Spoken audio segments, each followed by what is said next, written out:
Okay, chapter number 22 Machchhu પીછુ એનું title છે. એના લેખક છે રમણલાલ જી શાહ.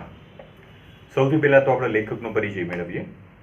મધ્યકાલીન ગુજરાતી સાહિત્યના સંશોધક, ચરિત્રકાર, પ્રવાસ કથા લેખક રમણલાલ જી શાહ જૈન ધર્મના ઊંડા અભ્યાસી હતા. તેમનો જન્મ વડોદરા જિલ્લાના પાદરા ગામમાં થયો હતો. શિક્ષણ પાદરા અને મુંબઈમાં પ્રાપ્ત કર્યું. 1948માં ગુજરાતી સંસ્કૃત સાથે તેમણે BA નો અભ્યાસ કર્યો. BA મતલબ બેચલર ઓફ આર્ટ્સ. એ એમણે ગુજરાતી અને સંસ્કૃત ભાષા રાખીને પૂર્ણ કર્યો. MAમાં પ્રથમ સ્થાન પ્રાપ્ત કર્યું, ફર્સ્ટ ક્લાસ.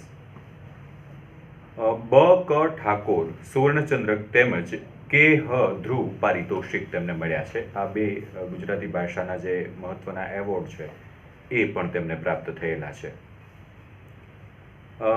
મુનિપુણ્ય વિજયજી તથા પંડિત સુખલાલજીનું સાનિધ્ય તેમને પ્રાપ્ત થયું છે. ઈસવીસન 1961માં નળ દમયંતીની કથાનો વિકાસ એ વિષયમાં સંશોધન નિબંધ લખી અને PhD થયા છે. ઈસવીસન 1983માં મધ્યકાલીન જૈન સાહિત્યના સંશોધન માટે યશો વિજયજી જૈન ગ્રંથમાળા સુવર્ણચંદ્રકથી તેમને સન્માનિત કરવામાં આવ્યા છે. નાટક, ચરિત્ર, નિબંધ, પ્રવાસ વર્ણન, વિવેચન, સંપાદન, સંશોધન અને અનુવાદ જેવા વિવિધ જે સાહિત્યના પ્રકારો છે એમાં એમણે 150 જેટલા પુસ્તકો લખ્યા છે. રાણકપુર તીર્થ તેમજ પાસપોર્ટની પાંખે જેવા પ્રવાસ ગ્રંથો તેમણે લખ્યા છે. અને પાસપોર્ટની પાંખે પ્રવાસ કથાથી ગુજરાતી પ્રવાસ વર્ણનોમાં તેમણે નોંધપાત્ર ઉમેરો કર્યો છે. અહીંયા પ્રસ્તુત પણ એક પ્રવાસ વર્ણન જ છે કે જનરલી આમ તો કંઈ પણ બાબતમાં જ્યારે આપણી અંદર રહેલી સર્જનાત્મકતાને બહાર લાવવાની જ્યારે પણ તમને ઈચ્છા થાય અને એની શરૂઆત કરવાનું મન થાય ત્યારે તમે ખુદ તમારા પોતાના એક્સપિરિયન્સ, અનુભવો લખતા જાઓ. એમાં તમારી અંદર રહેલા શબ્દો જે પડ્યા છે એ આપોઆપ બહાર નીકળે છે. એ જ પ્રકારે પ્રવાસ વર્ણન મતલબ તમે એક પ્રવાસ કરો છો. આપણે ઘણી વખત પિકનિકનું આયોજન કરતા હોય અને એની એક પિકનિક નોંધ કરતા હોય, પ્રવાસની નોંધ કરતા હોય, તો જેવી રીતે આપણે પણ લખીએ છીએ, પણ આપણી ભાષા કેટલી સીધી છે કે ભાઈ અમે સવારમાં 4 વાગે ઉઠ્યા ને પછી નાહી ધોઈને અમે સ્કૂલમાં સમયસર 5 વાગે પહોંચી ગયા. પછી અમને કીધી હતી બસ નંબરમાં અમે બેસી ગયા. ત્યાંથી અમારી બસ ઉપડીને રસ્તામાં ઊભી રહીને ચા નાસ્તો કર્યો અને પાછા બેસી ગયા પછી ઉતર્યા.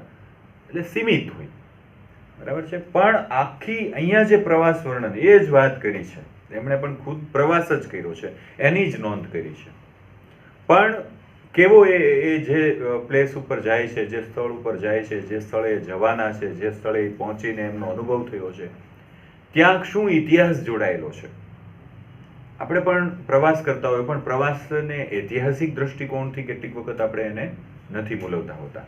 અહીંયા લેખકે એ તમને અનુભવ કરાવ્યો છે. તમે ખુદ એ પ્લેસ ઉપર કદાચ જવા ઈચ્છતા હો અને તમને એમ થાય કે હવે બસ હું અહીંથી જ આ આખું ચિત્ર મેં અહીંથી જ અનુભવી શક્યો છું. એટલી સરસ રીતે એમણે એ ભાષાની અભિવ્યક્તિ અહીંયા કરી છે. વાત છે એક એવા સમયની, એક ઐતિહાસિક પ્લેસ. આપણે ઇતિહાસ અગાઉના ધોરણમાં પણ ભણ્યા છીએ એટલે તમને ખ્યાલ છે કે વાસ્કો દ ગામા ભારત આવ્યો એ પહેલાં ભારત આવવા માટે અનેક નાવિકોએ પ્રયત્નો કરી ચૂક્યા હતા. પછી એ બાર્થોલોમ્યુ ડાયઝ હોય કે કોલમ્બસ હોય. અને કોલમ્બસે તો એક પ્લેસ શોધ્યા પછી એને એમ પણ કહી દીધું હતું આ જ ભારત છે. એ કોલમ્બસ મૃત્યુ પામ્યો ત્યાં સુધી એમ વિચારતો હતો કે મેં ભારત શોધ્યું. કારણ કે જે પ્લેસ ઉપર એ ગયો હતો ત્યાંના લોકો એની ગોરી ચામડી પણ અતિશય ઠંડી અને તડકો પડવાના કારણે એ ગોરી ચામડી એકદમ રેડ થઈ ગઈ હતી, લાલ. અને ત્યાર પછી એને રેડ ઇન્ડિયન તરીકે ઓળખવામાં આવે છે. એ કોલમ્બસ પછી અમેરિગો વેસ્પુચી, એવો ઇતિહાસ તમે ભણી ગયા હશો કે અમેરિગો વેસ્પુચી નામનો એક નાવિક જે કોલમ્બસે જે પ્લેસ શોધ્યું છે, જે એમ કહે છે કે આ મેં ભારત શોધ્યું છે, ત્યાં જઈને એમ કહે છે કે નહીં આ ભારત નથી, આ તો એક અમેરિકા, જે અત્યારે આપણે અમેરિકા નામથી ઓળખીએ છીએ. કારણ કે એ કોના નામ ઉપરથી, તો કે અમેરિગો વેસ્પુચીએ એ વાસ્તવિક રીતે કીધું કે ભાઈ આ ઇન્ડિયા નથી, પછી એના નામ ઉપરથી એ પ્લેસનું નામ પડ્યું અમેરિકા. અને એમનો એક ભાગ જે છે અમેરિકાનો, આજે પણ એ ભાગ એવો છે કે જ્યાં તમને ઇન્ડિયન લોકોની, આપણી જે ભારતીય સંસ્કૃતિ છે એ પ્રકારનું તમને ત્યાં ફીલ થાય, ત્યાંનું વાતાવરણ. એની વાત કરી છે એ મચ્ચુ પિચ્ચુ, એ પ્લેસનું નામ છે. જોઈએ હવે સીધા જે એમ પ્રવાસની શરૂઆત કરે છે એ પહેલા થોડીક ઐતિહાસિક દ્રષ્ટિકોણથી મૂલવે છે.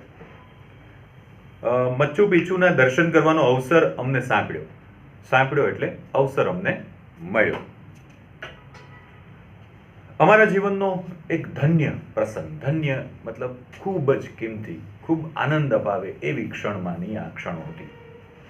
કોલંબસ ભારતની સફરે નીકળ્યો પણ પહોંચ્યો અમેરિકાના કિનારે. એ વખતે એણે એમ જ માન્યું કે પોતે ભારત પહોંચી ગયો. એટલે તેણે અમેરિકામાં જે લોકો જોયા તેઓ ભારતીય એટલે કે ઇન્ડિયન છે એમ એમણે માન્યું. અતિશય ઠંડીના કારણે ઇન્ડિયનોના ચહેરા રતાશવાળા થઈ ગયા, એટલે એમને રેડ ઇન્ડિયન તરીકે ઓળખવામાં આવે છે. કોલંબસે ભૂલથી ઓળખાવેલા ઇન્ડિયનો તે ખરેખર ભારતીય પ્રજાના જ વંશજો છે એમ કેટલાક નૃવંશશાસ્ત્રીઓ હવે માને છે.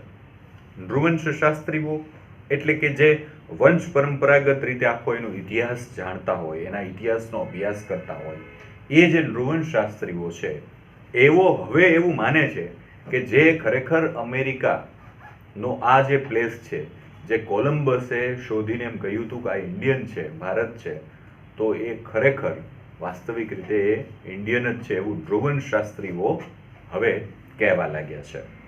એક મત એમ પણ માને છે કે એ પ્રજા 2-5 હજાર કે તેથી પણ વધુ વર્ષ પૂર્વે ભારતમાંથી સ્થળાંતર કરતી ત્યાં પહોંચી.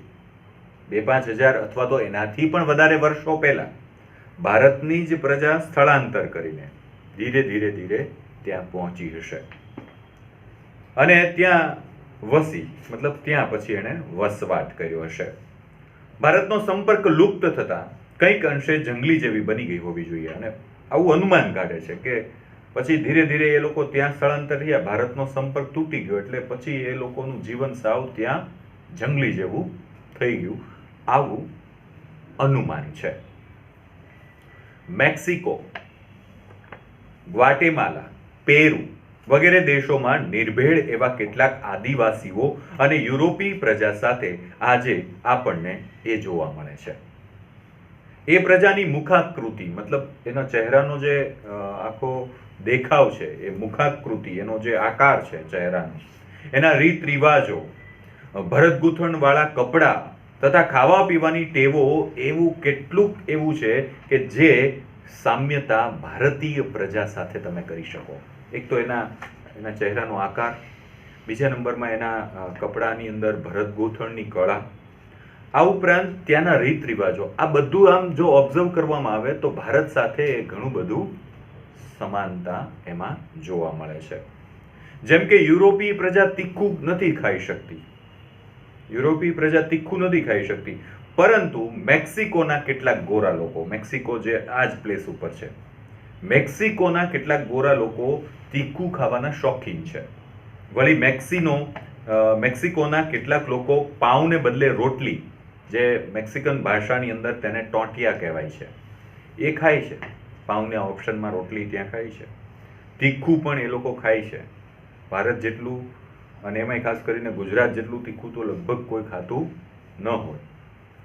મધ્ય અને દક્ષિણ અમેરિકામાં માયા સંસ્કૃતિ, મધ્ય અમેરિકા, દક્ષિણ અમેરિકા, મિડલ એન્ડ સાઉથ, આ જે ભાગ છે ત્યાં માયા સંસ્કૃતિના વિવિધ ભાગો છે. આપણે કેમ ભારતીય સંસ્કૃતિ છે પણ એનો એક પાર્ટ તમે ગુજરાતનું કલ્ચર આખું અલગ જોવા મળે, એવી રીતે ત્યાં મધ્ય અને દક્ષિણ અમેરિકાની અંદર માયા સંસ્કૃતિ, ઇન્કા સંસ્કૃતિ વગેરે સંસ્કૃતિઓના જે પ્રાચીન અવશેષો મળે છે એ જુદા સમયના છે. ઇન્કા સંસ્કૃતિના અવશેષો એન્ડીઝની પર્વતમાળામાં ભિન્ન સ્થળે જોવા મળે છે. આ અવશેષોમાંનું એક સુપ્રસિદ્ધ સ્થળ એટલે મચ્ચુ પિચ્ચુ નામનું નગર. આ જે બે સંસ્કૃતિને જુદા જુદા સમયની અંદર એના અવશેષો ઉપરથી તારણ કાઢવામાં આવે છે, અને એમાંનું એક પ્લેસ એટલે આ મચ્ચુ પિચ્ચુ નગર.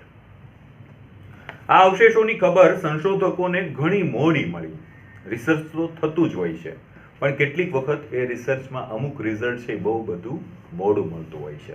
હવે આપણે જ આપણા ઇન્ડિયન કલ્ચરમાં સિંધુ ખીણની સંસ્કૃતિ મોહેન્જો દરો, તો એના અવશેષો હજી હમણાં થોડા વર્ષો પહેલા જ કચ્છના ધોળાવીરામાંથી મળ્યા. તો એ આજથી ઈસવીસન 3200 પૂર્વે, 3250 વર્ષ પૂર્વે, એટલે અંદાજે ગણો તો 5500 વર્ષ પહેલા આપણને એ સિંધુ ખીણની સંસ્કૃતિ મોહેન્જો દડો ને એ બધા અવશેષો મળ્યા. તો અહીંયા તો હજી 300 વર્ષે નથી થયા, એ પહેલા આપણને મળી ગયા. તો ધીરે ધીરે ધીરે ધીરે એનું રિસર્ચ થયું. તમે લોથલ જાઓ તો લોથલની અંદર પણ એ પ્રકારના અવશેષો જે સિંધુ ખીણની સંસ્કૃતિમાં આપણને જોવા મળે છે, મોહેન્જો દરોમાં એના અવશેષો. તો એ જ રીતે અહીંયા પણ બહુ મોડેથી એ ખબર પડે છે કે આ પ્રકારના અવશેષો અહીંયા મળ્યા છે, કારણ કે ત્યાં પહોંચવાનું સરળ બિલકુલ નહોતું. મચ્ચુ પિચ્ચુ પહોંચવું એ પ્લેસ જ એવા પ્રકારનું હતું, થોડું ઇન્ટિરિયર, એકદમ અંદરનું ભાગ હતો, અને થોડો પહોંચવો અઘરું પડે એવું હતું. ત્યાં પહોંચવાનો માર્ગ એકદમ નિર્જન મતલબ કોઈ માણસો જ નહીં, કોઈ જીવ ન જોવા મળે, એકદમ વેરાન, અને ગીચ ઝાડી, ખૂબ બધા વૃક્ષો નજીક, ઊંચા ચઢાણ, પાછું ચઢવાનું પાછું ઊંચું.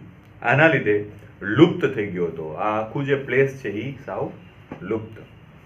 પોર્ટુગલ અને ખાસ તો સ્પેનના લોકોએ પોતાની બંદૂકના જોરે અહીંયા હકુમત જમાવવા માટે સ્થાનિક ઇન્કા પ્રજા ઉપર ક્રૂર અત્યાચારો કર્યા હતા. ત્યાંના લોકલ જે પ્રજા છે એ ઇન્કા પ્રજા. કોણે અત્યાચાર કર્યું? તો કે પોર્ટુગીઝો. કારણ કે એ વખતે તો પોર્ટુગીઝ ને સ્પેન, આપણું પણ તમે હિસ્ટ્રી જોવો એટલે તરત તમને એ બધા નામ યાદ આવે કે એ લોકોએ આપણા ઉપર પણ શાસન કર્યું. એમ અનેક દેશો ઉપર પોતાનું વર્ચસ્વ એમણે સ્થાપ્યું હતું. તો એના એ ઇન્કા પ્રજા ઉપર પોર્ટુગીઝ અને સ્પેનના લોકોએ ખૂબ ક્રૂર અત્યાચારો કર્યા છે. એમની માલ મિલકત જે કંઈ હતી એનો નાશ કર્યો. એનો ઇતિહાસ ઘણો કરુણ છે. સદભાગ્યે આ વિનાશમાંથી મચ્ચુ પિચ્ચુ જે પ્લેસ છે બચી ગયેલું. પરંતુ ઇન્કા રાજાનો પરાજય થતા ખોરાક અને જીવન જરૂરિયાતની ઇતર વસ્તુઓ ન પહોંચતા ત્યાં રહેતા માણસો ક્રમે મૃત્યુને શરણે થયા હશે એવું માનવામાં આવે છે. કારણ કે ઇન્કાનો જે મેઇન રાજા હતો એનો પરાજય થયો. ધીરે ધીરે પછી એમની જે રોજબરોજની જીવન જરૂરિયાતોની જરૂર ઊભી થઈ, અને એ બધું મળે નહીં ત્યારે સ્વાભાવિક છે કે એ ભૂખ્યા ધીરે મૃત્યુ પામ્યા. હું અને મારા પત્ની લેટિન અમેરિકામાં પેરુ જવાના હતા. લેટિન અમેરિકા જે પ્લેસ છે એને એ પ્લેસની અંદર એક નામ પેરુ. હું ને મારા પત્ની. એટલે ત્યાં મચ્ચુ પિચ્ચુના સાંસ્કૃતિક અવશેષો નજરે નિહાળવાની તક મળે. અને જે એ પેરુની અંદર મચ્ચુ પિચ્ચુની જે સંસ્કૃતિ છે એના અવશેષો તમને ત્યાં જોવા મળે. સારું, એવી અમારી ભાવના હતી. અને મચ્ચુ પિચ્ચુ જવા માટે મુંબઈમાં અમે પેરુની કોન્સ્યુલેટની ઓફિસમાં તપાસ કરી. પેરુની જે મુંબઈની અંદર કોન્સ્યુલેટ ઓફિસ છે ત્યાં તપાસ કરી કે ભાઈ અમારે અહીંયા જવું છે, એની પ્રોસેસ શું હોઈ શકે એમ કરે છે. અને ત્યાં જ એમને એમના મિત્ર છે ગુલાબચંદ શાહ અને તેમના બહેન શ્રીમતી કૃષ્ણાબેન કેટલીક માહિતી એમણે આપી અને કહ્યું, આમ તો જનરલી એક્સપિરિયન્સ શેર કરતા હોય, કેટલીક વખત જે અગાઉ કોઈ લોકો એ પ્લેસ ઉપર ગયા હોય તો એમને કેટલાક અનુભવો થયા હોય, સારા નરસા બંને. તો એમાં જે એમને કંઈક નેગેટિવ એવા એક્સપિરિયન્સ થયા છે આપણી સાથે શેર કરે તો આપણે એ વસ્તુથી દૂર રહી શકીએ. તો અમને પણ એ જ કહ્યું. અને એમણે કહ્યું મચ્ચુ પિચ્ચુ જવા માટે તમારે લીમાંથી પહેલા કુસ્કો નામના શહેરમાં જવું પડે.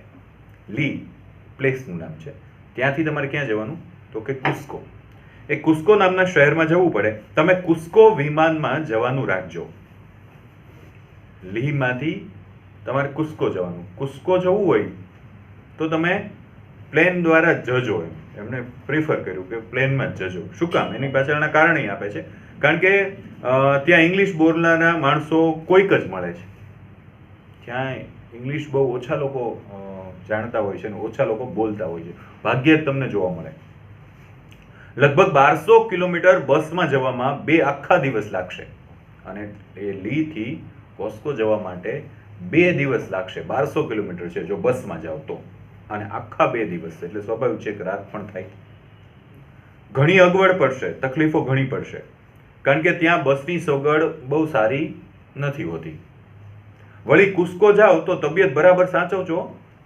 એને કીધું કે અમે જઈ આવ્યા છીએ, લીથી કુસ્કો જજો, અને કુસ્કો તમે પ્લેન દ્વારા જાઓ તો સારું, કારણ કે બસમાં જશો તો 2 દિવસ લાગશે અને ત્યાંની સગવડતા એટલી બધી સારી નથી. બીજું, અંગ્રેજી બોલતા લોકો બહુ ઓછા જોવા મળશે, ભાગ્યે જ જોવા મળશે.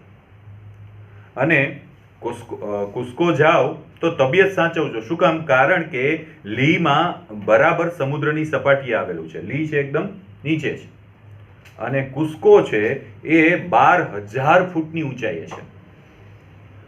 કુસ્કોની હવા ઘણી પાતળી છે, કારણ કે ઓક્સિજન એકદમ ઓછો થઈ જાય, હવા એકદમ પાતળી થઈ જાય છે.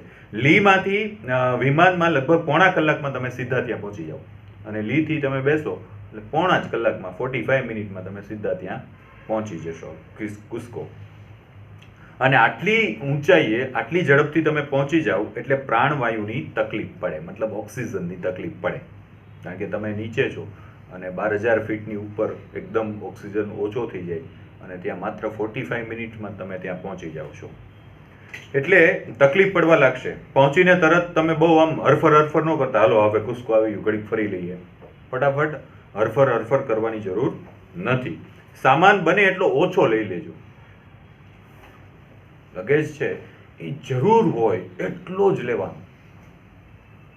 તમે જો કેટલીક વખત પિકનિકનું આપણે સ્કૂલમાંથી મોટી પિકનિકનું પ્રવાસનું આયોજન થતું હોય તો કેટલો બધો સામાન લેવામાં આવે.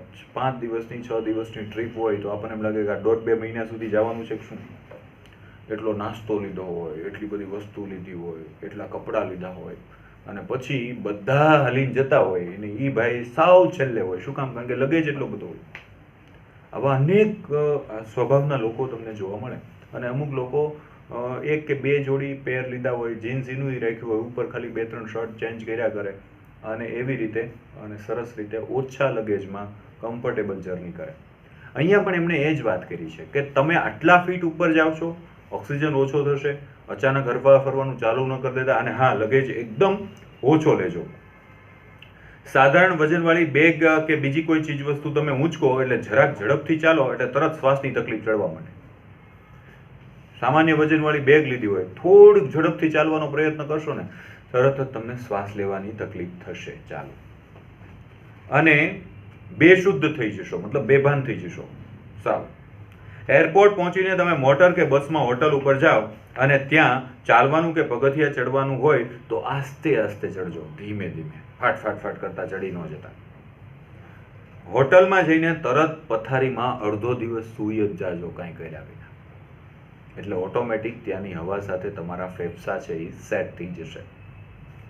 આમ કરવાથી 4-6 કલાકમાં તમારા ફેફસા ધીમે ધીમે પાતળી હવાથી ટેવાઈ જશે. અને આ હું તમને અમારા અનુભવ પરથી કહું છું. લીમાંથી કુસ્કો જવા માટે એમને જે એક્સપિરિયન્સ થયો હતો એ પ્રમાણે અમને વાત કરી, અને આ લોકો એવી જ રીતે લીથી કુસ્કો પહોંચી ગયા, જેમ કીધું હતું એમ જ. કુસ્કો નાનું શહેર છે. એની પ્રાચીનતા, એના મકાનો, રસ્તાઓ, આદિવાસી માણસોના ચહેરા ઉપરથી દેખાઈ આવતી હતી. અમે એક બજારમાં ગયા, ત્યાં હાથ બનાવટની ચીજો વેચાતી હતી. પછી એ લોકો રેસ્ટ કરી લીધો, સેટ થઈ ગયા. બીજા દિવસે બજારમાં ગયા, હાથ બનાવટની વસ્તુ એ બજારમાં મળતી હતી. પાસે આવેલી હાટડીઓ મતલબ એકદમ નજીક આવેલી દુકાનો હતી. માલ સામાનથી ખીચોખીચ એ દુકાનોમાં ખૂબ માલ ભરેલો. વેપારીઓ પુરુષો કરતા સ્ત્રીઓ વધારે હતી. ઘેરવાળા ચણિયા, લાંબી બાઈના પોલકા, ઉપર ભરતકામ, લાંબા ચોટલા, અંબોડા, ભરવાડોના જેવા હાથ પગના ઘરેણા, ચામડીનો રંગ અને મુખાકૃતિ, બોલવાનો લહેકો, એ બધામાં અમને ભારતીય અણસાર વર્તાયો. એકદમ આમ ભારતની સ્ત્રી હોય એવા જ પ્રકારના એના પોશાક. ભારતમાં જે ભરવાડ કે આહિરનો પહેરવેશ છે એવા જ પ્રકારનો ત્યાંની સ્ત્રીઓનો પહેરવેશ હતો. અને એની બોલવાની જે લઢણ હતી, એની જે સ્ટાઇલ હતી, એમાં પણ ભારતીય જોવા મળ્યું. એટલે ચામડીનો રંગ, મુખાકૃતિ, બોલવાનો લહેકો બધામાં અમને ભારતીય અણસાર વર્તાતો મતલબ દેખાતો હતો. જે દુકાને અમે જઈએ તે દુકાનના માલિક સ્ત્રી પોતાની ચીજવસ્તુઓ બતાવવાને બદલે મારા પત્નીની સાડી અને ઘરેણાં વિશે પૂછપરછ કરતા. અમે જે દુકાને જઈએ તો ત્યાંથી અમને કંઈ બતાવવાને બદલે એ લોકો મારા પત્નીએ પહેરેલી સાડી કે ઘરેણા વિશે જ કંઈક ને કંઈક પૂછતા હતા. એટલે પૂછપરછ કે અલબત્ત આ બધી વસ્તુઓ છે ઈશારાથી કામ થતું હતું, કારણ કે ભાષા તો આપણી એ નહોતા જાણતા ને એમની આપણે નહોતા જાણતા.